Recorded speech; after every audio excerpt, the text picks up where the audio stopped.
And special shout out to those who've been here for both days. We appreciate your commitment and, again, your participation. I have the pleasure and honor of moderating this panel. Again, for those who are not aware, I'm Raquel Flores Clemens, University Archivist here at Chicago State University. And for this panel, we are engaging a recent history in Chicago State University's history. We have three of the student organizers who are now alums of Chicago State University's the Budget or Else campaign.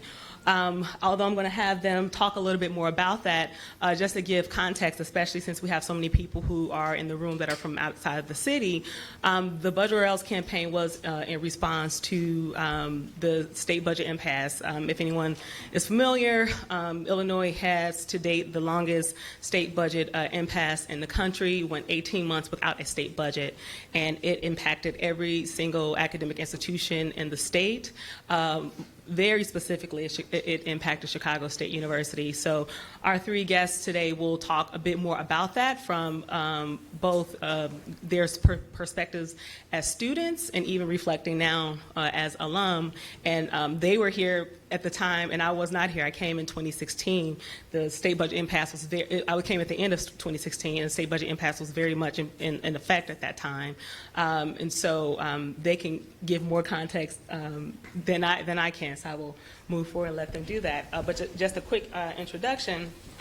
To my left, we have Chris Glenn. He's a fall 2017 graduate of CSU with a bachelor's in criminal justice. During his time at Chicago State, Chris was the president of the National Pan-Hellenic Council. During his tenure as president for NPHC, he became involved heavily with student activism, which led him to become a founding member of the student organization Budget or Else, which prompted him to take on a role helping voice student concerns. During the budget-shortened school year of 2016-2017, Chris became Mr. CSU, Mr. Chicago State University, and used that platform of the black male focus to re-energize young men across the city of Chicago. And while holding that position, and he has a very enthusiastic fan over there, while holding that position, Chris concurrently held the student justice position on the SGA, Student Government Association, which allowed him to continue to serve the students of CSU. While, now am I saying this right, Basilius? Okay.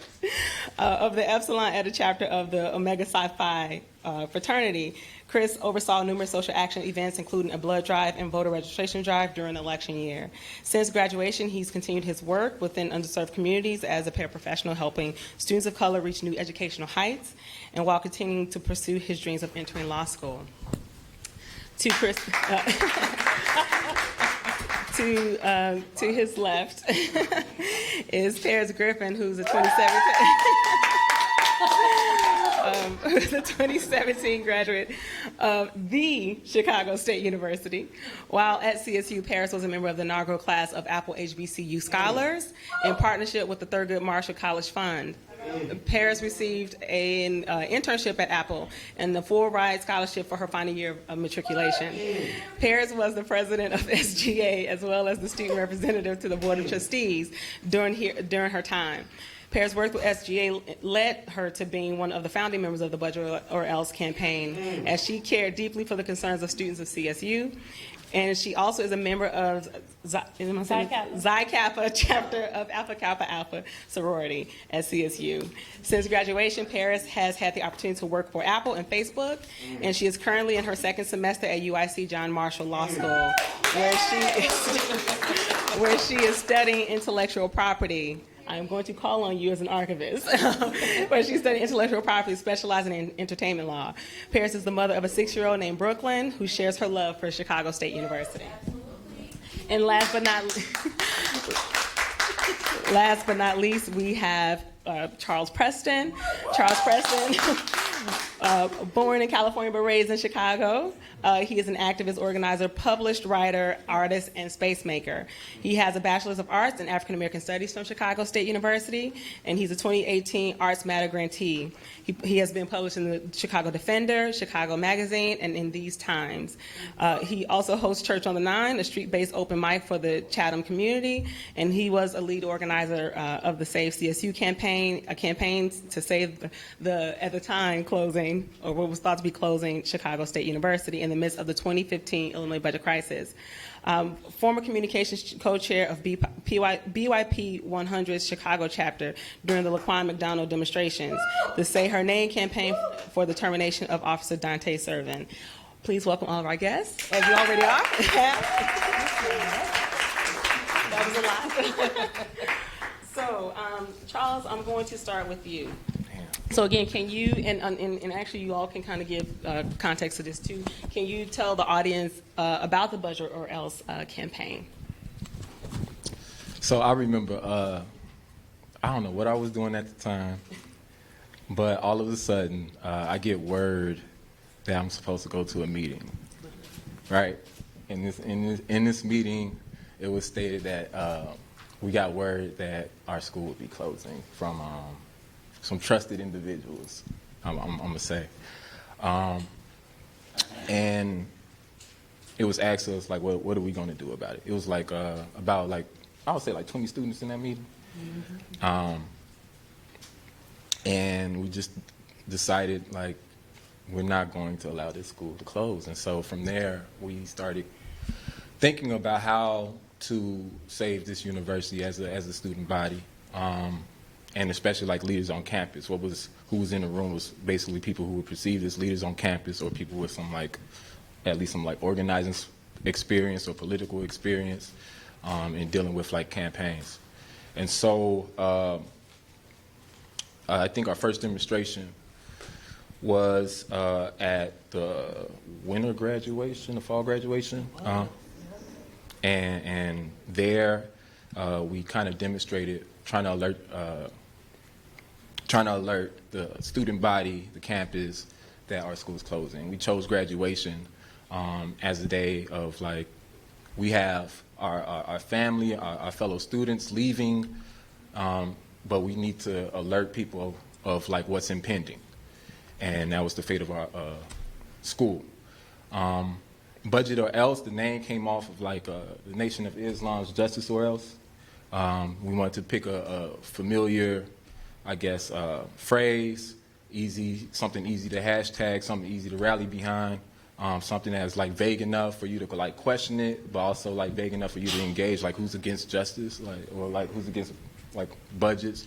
I think at the time, to add more context, Chicago was like engrossed in a very heavy grassroots protesting movement, whether like it was against like CPD. You had like I was coming straight from like an organizing background, like at the time of the budget crisis, I was in BYP 100. We just got done finishing like staging demonstrations and marches for like Laquan McDonald and the Say Her Name campaign with Rekia Boyd, whose brother went to this university. But Rekia Boyd was shot in the head by a police officer named Dante Servin. We was pressuring the Chicago Police Department to fire him, and they eventually did.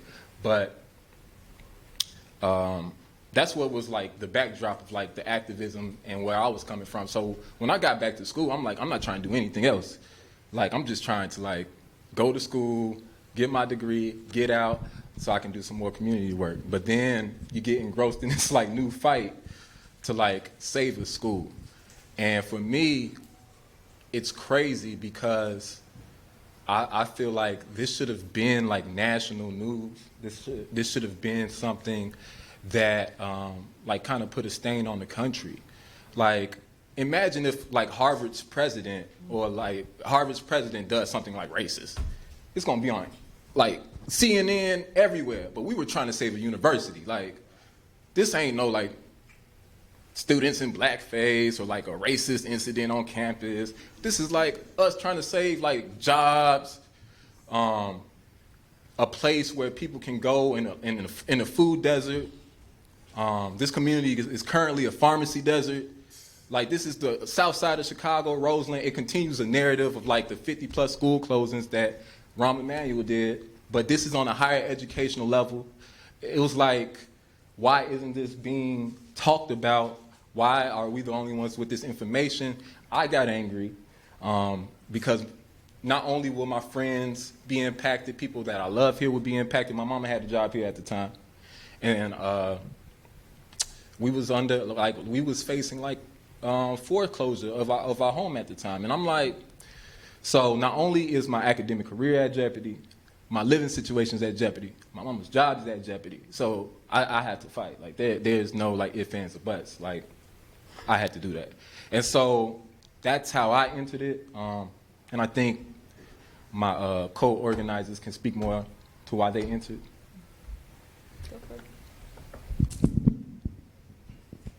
I was the president of SGA at the time, and prior to Budget or Else, we were fighting for the budget, but more specifically, I was fighting for childcare on our campus. So we hadn't had enough funds to build childcare on our campus, and at the time, I had a 3-year-old daughter, and so I was going to class full time. I was working part time, and I just felt like I didn't have adequate support in order to have childcare for my daughter. So when I first started, it was about the budget, but it was more so about the childcare on campus because we are a non-traditional campus, and so we have a lot of people that are older who have children, whether they be young or older, but people that just really wanted to see and really felt like we deserved to have childcare. So when I first started, it was completely about childcare. And we had taken trips down to Springfield to talk about childcare. But then when we found out that we had until March 1st before our university would close, and that was like December 15th or something like that, it kind of sparked a fire under all of us in that room. And we just decided that we weren't going to allow that. We had already been written off as a school that didn't graduate black students, that our matriculation rate was low, that the administration sucked, and so we didn't deserve a quality education. And so for us, we were like, and all of those things have nothing to do with us trying to graduate from college. And so let's make sure that we focus on the fact that we deserve an education. Yes, we are a predominantly black institution on the south side of Chicago on 95th Street in Roseland. That does not mean that we don't matter. As a matter of fact, I think that means that you guys should push for us a little bit more, because we already have all of these things against us that you guys say will stop us from graduating. And so we were like, we're not going to let this happen. Like, we're just not going to let it happen. And we decided that we were going to make as much noise as we could and see how far it got us, and that's what we did. Yeah. Anything to add, Chris?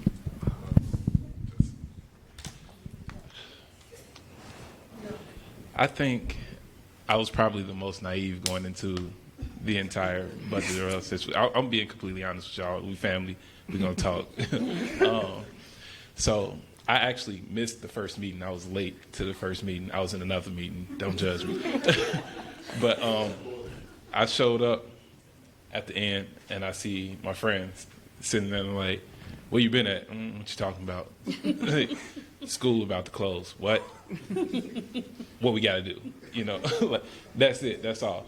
So, you know, it was some great people in the room. Some of them sitting in the audience, Anthony, Amara, like, I didn't necessarily know how deep this would go and what I would gain along the way. I just knew it was my job to help. I didn't know what my help would look like, whether people wanted me to sit in front of a camera and speak, that's fine. You want me to raise a sign and push it in people's face, look, our school about to close, that's fine. Whatever it took for us to get this message out, I was with. So at the end of the day, like, I really didn't know, and I probably still don't understand the full gravity of what we accomplished, but it definitely changed me on a level that is still impacting me to this day. But it's dope that I got to be around so many people who are so much smarter than me, that like I really got to learn more about what it meant to be not just an activist, but a student, a liberator to a degree, and, you know, to understand what the idea of what a safe space is, and understand that this school, this university, was a safe space and still is a safe space for people of all nationalities, origins, sexual placements, whatever. Like, it doesn't matter. So it's about people, and I'm glad I'm here. I was able to help. You start to touch on it a bit, so I'm going to start with Paris. Can you all talk about what was your part in the movement? What took place? How did it take form, and what was your part in it? I don't think any of us had a specific part. I think it was everybody just mobilize and do what we have to do. Charles was really instrumental in guiding us as to the different things that we could do. I was a PR major, so all I knew, what I knew how to do was write press releases and contact the media and, you know, make flyers, hand them out on campus. And Adrian promoted on social media. He was really good for doing our social media flyers and making sure that people were sharing them and everything like that. But I think it was really just about we didn't know what we had to do. We didn't even know what we could do. And I feel like a lot of times we just sat together and were like, okay, this is what we're going to do tomorrow. It's like, well, wait, it's tomorrow, so we have to get there, and we made it happen. A lot of the different, they put me in front of the news stations a lot, which was really uncomfortable for me. I wasn't a public speaker at the time. It still, kind of gets me flustered a little bit now. But Ms. Marsha's like, okay, well, they're going to be here at this time. You got to be ready. I was like, what? I got class. She like, yeah, okay. And when you're done with the class, come right here. So I was like, okay, great. So I don't think we know, but I don't think anybody had a particular role to play. I think we just all did everything, honestly. Yeah, I'd agree with that. Like going into Saving This University, I came from like an organizing background that like prefaces like leaderless movements. So like one charismatic person won't like get all the credit, or like one specific person won't be targeted, and then like once that person is like out the window, the movement like crumbles. And so like we need to have like equal parts in this like machine. And I remember like during those meetings, I will often push for like everyone like to speak out and like have an array of people out in the media, out in front of the cameras, so like people can see the different faces of Chicago State University, know like this is Paris, this is like Chris, this is Anthony, like just so like you have that variety, and that you can see that black men are affected, black women are affected, and really expose the fact that like this impacts a multitude of lives. And I think if I would say I had a role, like Paris said, like just giving tactics, just giving ideas, like, yo, we can have a fundraiser around this. Like, no, like let's go to the governor's building downtown. Like we can protest the street. Like we can do a march. We can they had telethons, and like I think what I gave to the space, like I tend to like receive back, and yeah, like we just did. I think all of us took a role in like encouraging each other, because this isn't easy to do. How we were like going to class and then like staying up until like 11 p.m. like organizing protests, organizing demonstrations, organizing town halls, like organizing, talking about like going down to Springfield. Yeah, so we try to use people's strengths to where they're at, especially like if they were part of a certain organization. We had like a lot of Greek folks in the Budget or Else, in a Budget or Else cadre. So like they can mobilize campus probably better than anybody because of all the organizations they're in, all of the committees they had. And so like that was important. I think we tried to locate like leaders, people who are influential, and people who really know how to push. My part was less than both of theirs. No, but I was really like a whatever the group needs person. So like I did a lot of public speaking, and I thought I was a public speaker until it was time to actually speak to the public. No, seriously. It's easy to say you're a public speaker and it's 50 people, but then, okay, Chris, we need you to go talk. Chicago Teachers Union is doing a rally on campus. We need you. That's 2,000 people. Huh?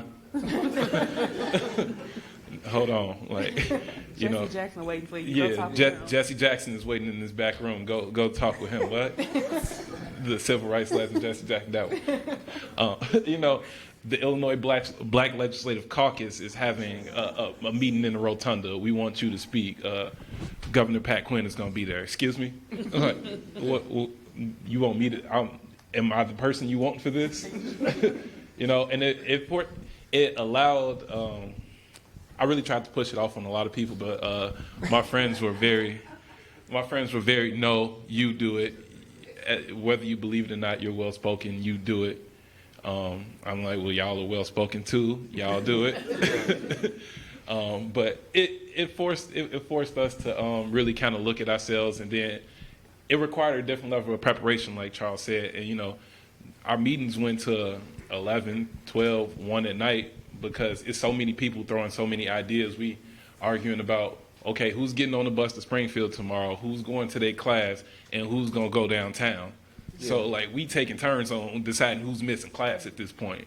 Yeah. Like it's a different type of feel. And it's like, all right, we all understand what we sacrificing. And you know, there were people like on the campus who weren't even on board with what we were doing. All our teachers didn't necessarily understand that we were organizing to save their jobs. You know, all they saw was, oh, he ain't showing up to my class. And I would like for you all to expand on that a bit. That's one of the questions, talking about some of the challenges that you all faced while participating in this movement. Can you expand on that a little bit? You talked about, you know, folks not really understanding, not really being with it. All right, so, man, the challenges. Like, so imagine, like, being a student at this university. People say it's closing. And then, like, within the university, you already have, like, drama, like, in the administration. Like, already drama. Then some of that drama is racialized. Like, I ain't gonna cut nothing. Like, some of it's racialized. Then you have, like, the history of Chicago State and misappropriation of funds. And so, like, we had to, like, try to remain mum on all that and, like, really, like, conduct, like, a good face for, like, everyone to see Chicago State. Like, none of that was going on. Like, because our primary target was Bruce Rauner, this budget, and that, and downstate in Springfield. Like, that was our primary target. So that was like one challenge. Just the challenge of going to class, period, like maintaining our GPAs when the governor is saying, like, these folks don't graduate. Like, that was a challenge. Number 3, like, people's opinions. Like, from students to faculty to administration, everybody's telling us how we should go about doing what we need to do. Like, everyone has an opinion on the tactic we need to use, how to do this. I ain't never seen them win anything. Like, where was your movement? Like, what did you actually organize for us to, like, look back and, like, research and say, oh, that worked effectively? But no, like, everyone had, like, different opinions. So I kept telling them, like, no, we just need to do what we're going to do. Like, of course, we're going to make mistakes along the way, but that happens. We can reflect on that later. Let's just keep on, like, going at the target. Another challenge was trying to get the community involved. The aldermen never stepped foot on this campus. At all. Like, a lot of politicians never stepped foot on this campus. We tried to reach out from, like, to everyone, like, people in city hall, churches, different neighborhood organizations, different celebrities that went to the school, different influential people who came to Chicago State, probably had a stage, probably got paid to speak here, probably, like, used Chicago State for, like, their own individual interests. But once we're closing, everybody wants to remain mum. They don't want to go after the governor. They don't want to, like, stand in solidarity with a black student population that's about to, like, face closure. And so, like, that was a challenge in and of itself. So those were a couple. So I think we had a lot of different challenges. I think I didn't have any problems with my teachers. CMAT is amazing, and so they were like, okay, great. What do you need from us?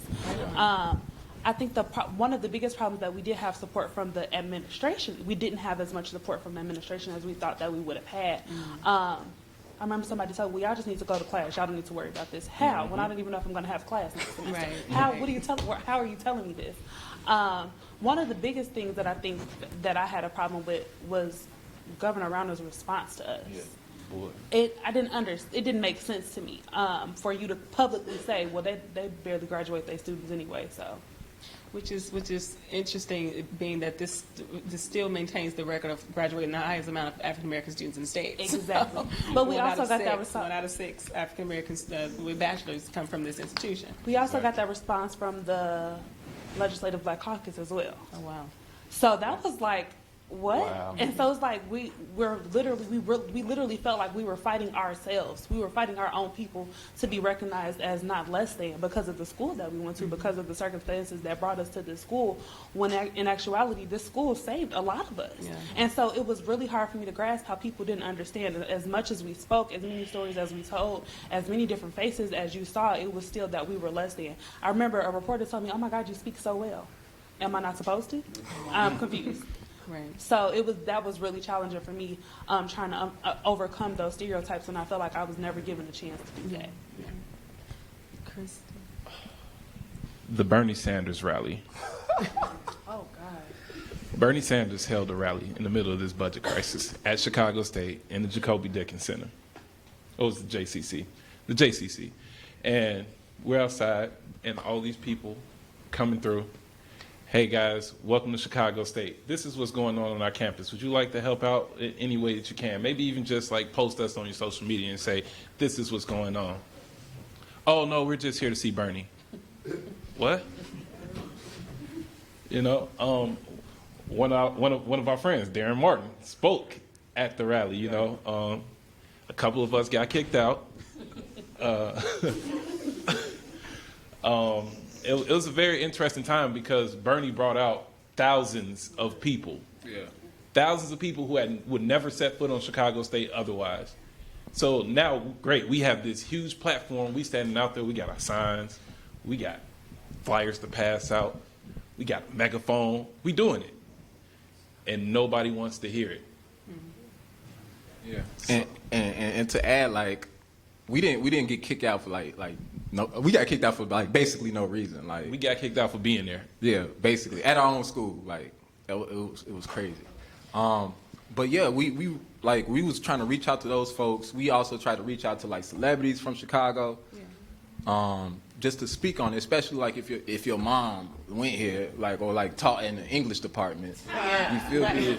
We did get we got one tweet from Chance. We did. And Lupe too. And Lupe helped out Chance, a lot. Lupe, BJ, the Chicago kids. Well, yeah. So yeah, we was moving a little bit, but to me, it's like it was never enough. Because when I think about like the history of this like school and like what it means to like Chicago, like we have a convocation center that is like named after like Barack Obama's mentor, like one of his mentors. Samuel Johnson. Like this Gwendolyn Brooks, like taught here.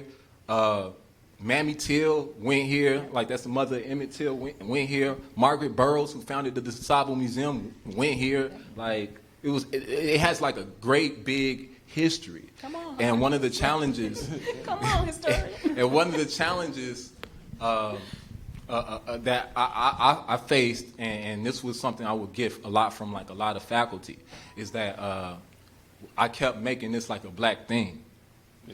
Like there's other students that go here too. Like, why are you making this about like a black thing? And I'm like, well, predominantly it affects the black community. Like once this school closes, like a lot of black lives will be lost. Like there's people at this institution who are here just because someone took a chance on them. I remember I used to be employed here, and one of my coworkers got a job here, but in his past he was like arrested. He had a criminal record, and he really told me like Chicago State like put me on the path to like success. And for everyone doesn't have those narratives, and we know who this community serves and who it's been serving, and we know the history of this school.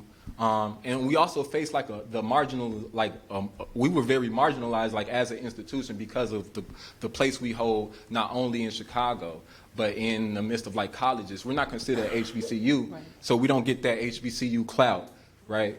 We're not a PWI, so we don't get that PWI money.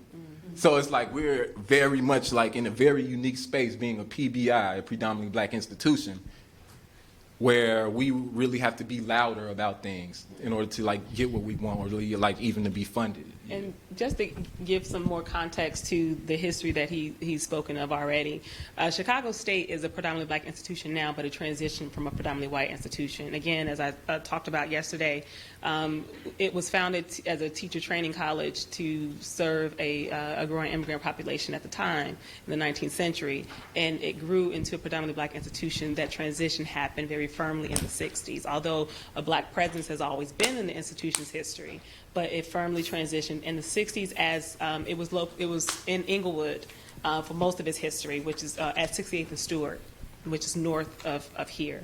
and as that neighborhood changed, so did the student population. So what's really interesting about that, and I think it also gives context to some of the responses that you all have, and something that I'm trying to do as an archivist is to really that reconciling never happened, that transition, because that transition was hurtful and painful to folks who were here before the transition of Chicago State University. This institution has a 152-year history, but you will have folks who identify as white who would say, no, I went to Chicago Teachers College, because in many people's minds, Chicago State University is when it became black.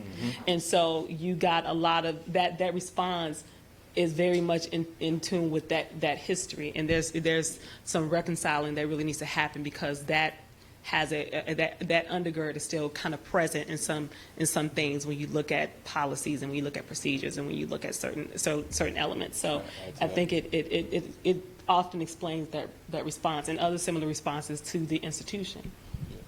Another thing that really affected us, when you look at colleges and universities in the city of Chicago, you can go down the list of them. Loyola, downtown up north. Roosevelt, downtown up north. DePaul, downtown up north. All these institutions are away from where primarily majority of the African American population exists. So you sit in the south side of Chicago, you have two universities. University of Chicago, which we all know is not known for its diversity in most cases. And then you got Chicago State University, which primarily serves an African American population. So now you got people looking, well, University of Chicago's doing fine. Why can't y'all be doing fine? What? Like, And not even understanding that this is a public institution versus private dollars. Yeah. You know, so we going out and we talking to people. We don't have Pell Grants. We're not going to be able to pay for school. Well, the kids at DePaul ain't got Pell Grants neither. What? What's wrong with you? Do you not understand the difference? Like, our struggle ain't they struggle. Not saying that they ain't going through their own things, but we a little shaky over here. The boat doing a little bit more than rocking. Yeah.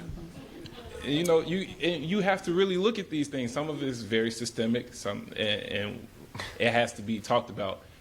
One of the biggest challenges that I never forget it, when we went down to Springfield to talk to legislators, and it was like, we need you guys to pass this budget.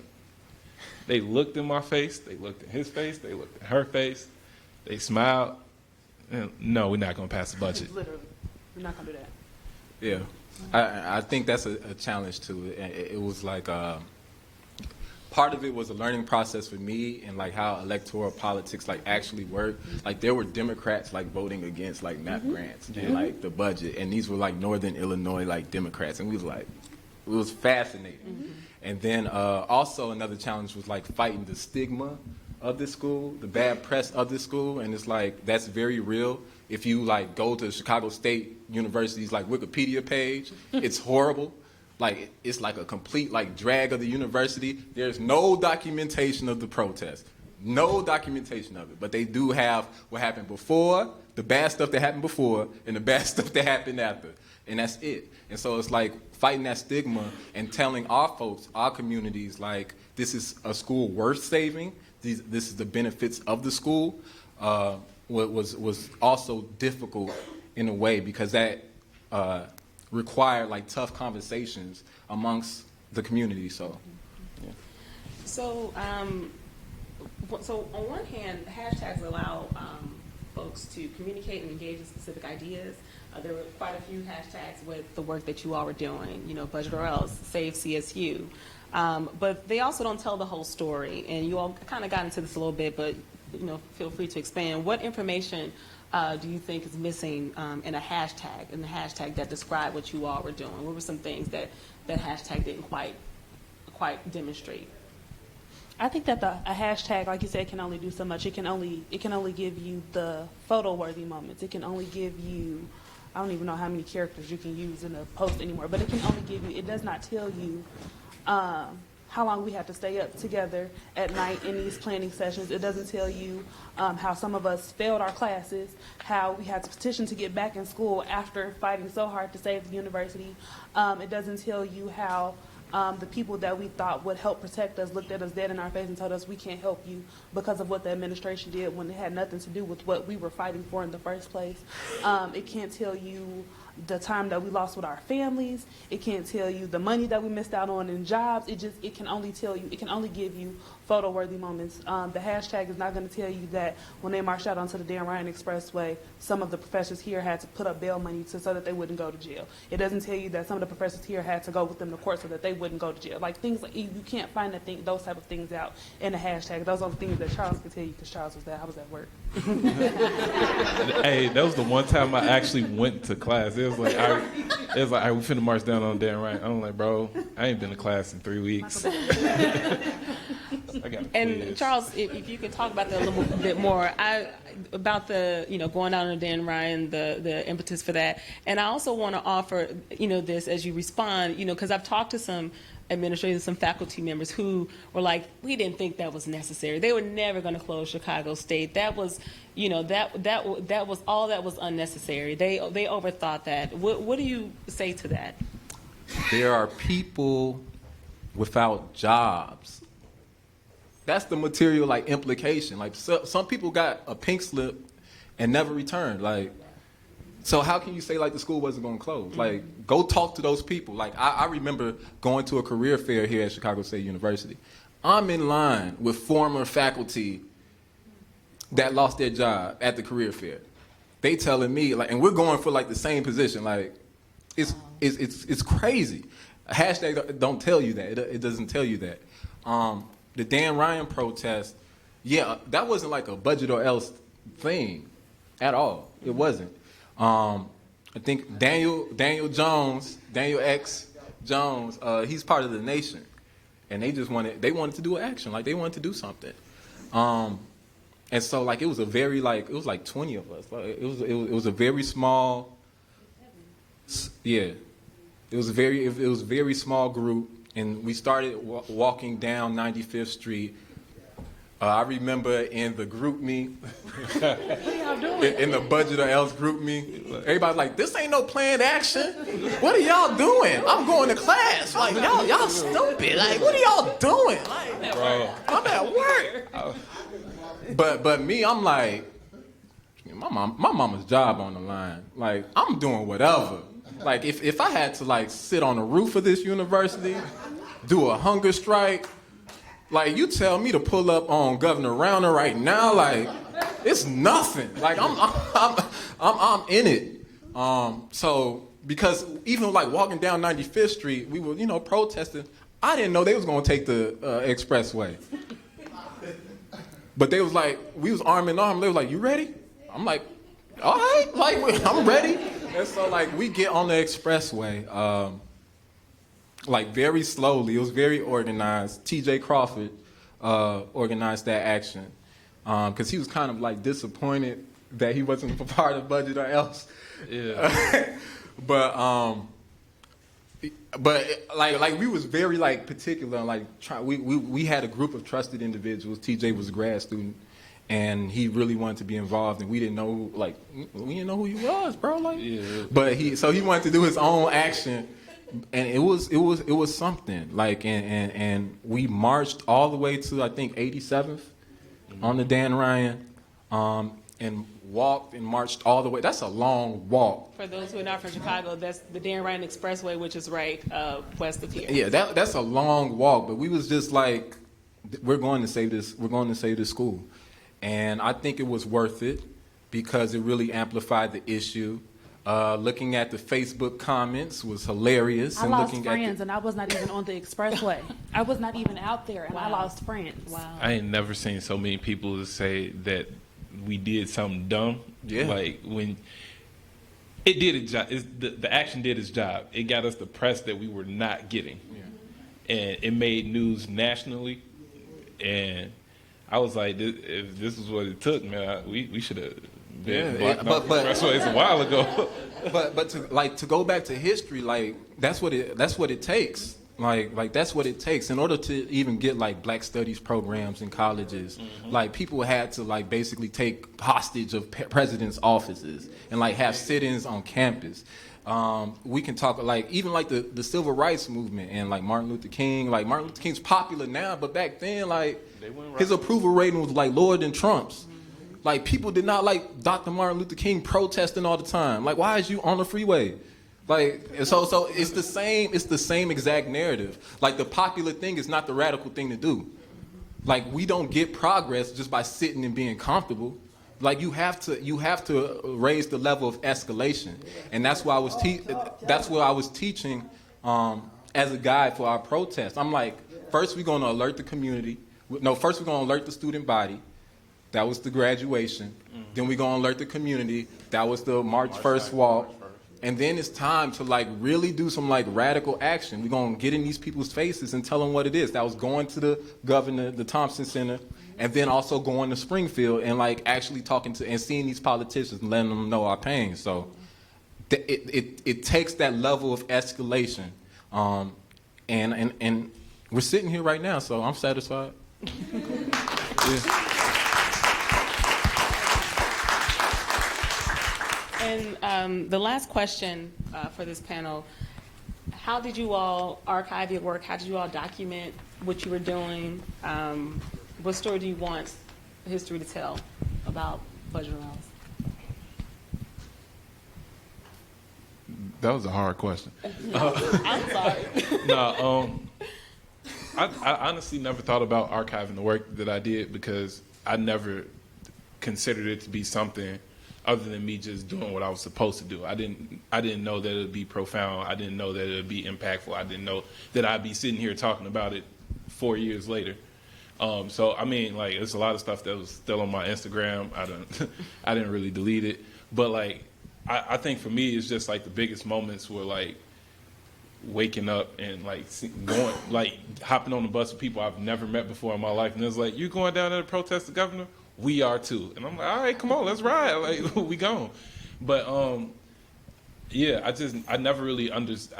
Like I said at the beginning, like I was very naive about what we were doing, and I necessarily didn't understand the impact that it would have. So, I mean, I have stuff, but like archiving it never really was a thing for me. Mm-hmm. Yeah.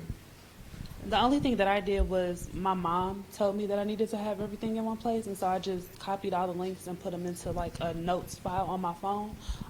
But like Chris said, it was the furthest thing from my mind. I didn't think that it was a big deal for me personally. I just knew that we wanted to save the school, and so my mom's like, "You don't have everything saved? No, for what? Is the school going to stay open?" That's what I'm worried about. So it was never really.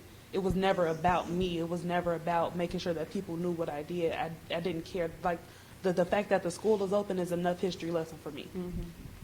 Yeah, I think, like personally, like I'm just a big hoarder of like some things. Like I just like to collect.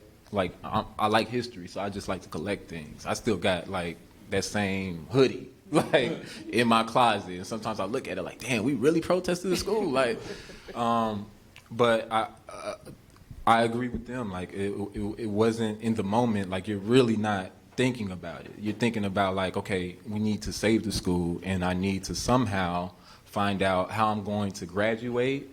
You know, I had people in my ear saying, "Charles, transfer to UIC. Like, transfer. Like, you can." In your junior year. like I'm a transfer in my junior year. You crazy? But I do think it's important to document work. I think digital, like, of course, we had Twitter and Facebook, and you can just like search and put it up the hashtag and whatnot. But I think it is important to document, archive, because this is history. Like I said, like the Wikipedia page doesn't have this, and people just gonna read that on Chicago State and then take it for what it is.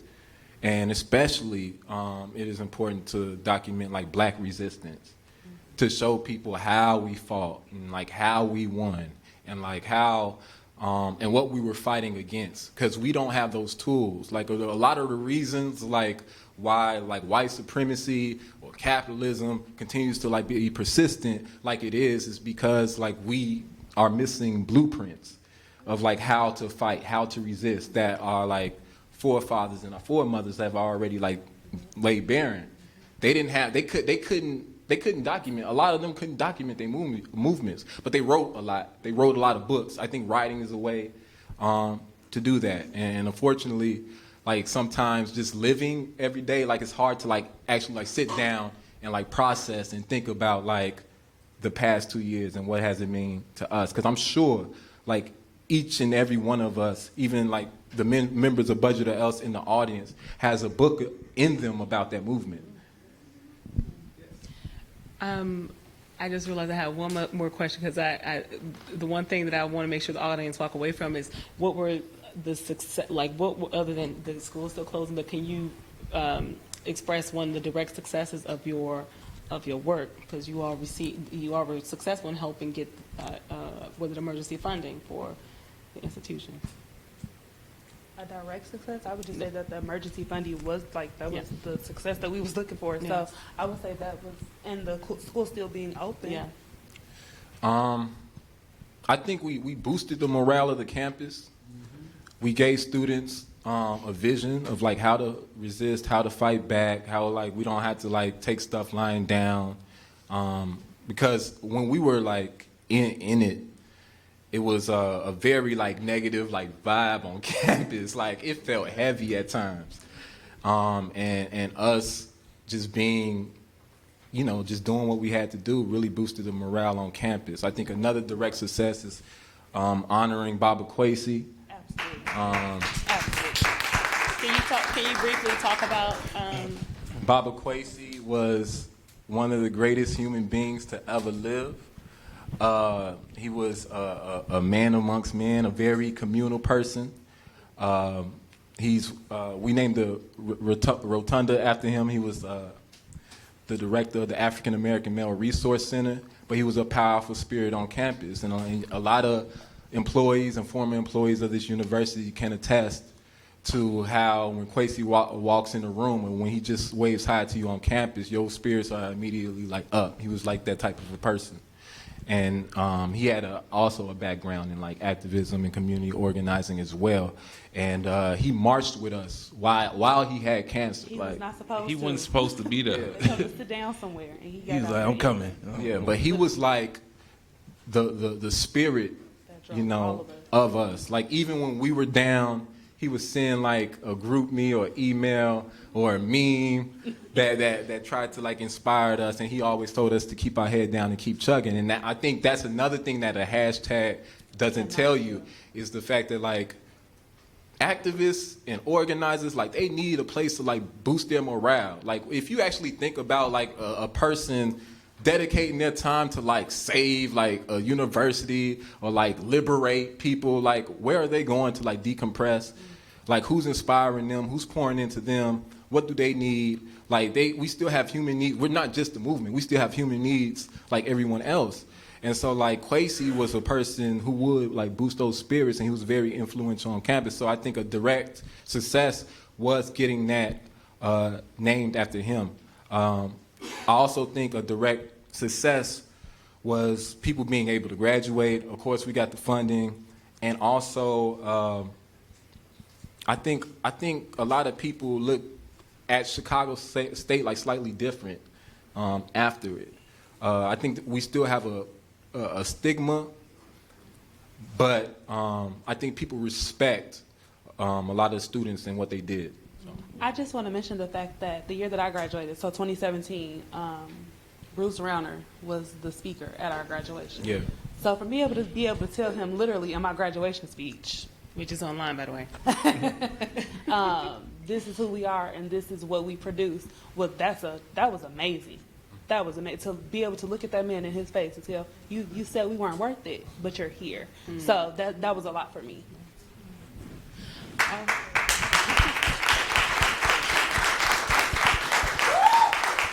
All right, we're going to turn it over to the audience. Does anyone have questions for our panel? Yeah, I want to say, that was a long walk. So, what y'all take pictures and I said, no, I couldn't make it. And I also want to say that when we was in Rotunda, y'all was speaking with the state rep. Y'all almost got the training now. Y'all really did. Yeah. Yeah, me and Charles had a lot of tense moments with state reps. Right. We Right. it did something to our spirit because we felt like they were just trying to downplay us, and we was. Right. And it was at the point where we was just like, bro, y'all don't know, like we'll fight y'all over this. Like, Yeah, and it's like I already like distrusted politics, like or politicians going into it. Like I'm like I don't like politicians, but then when they get in front of you and they do their spiel and give you the rhetoric, and then there's nothing tangible, nothing material coming back from them. Like it pisses me off. I call him the runaround. Yeah. Stephen Bradley is my name. More than anything, I just want to say thank you for your service.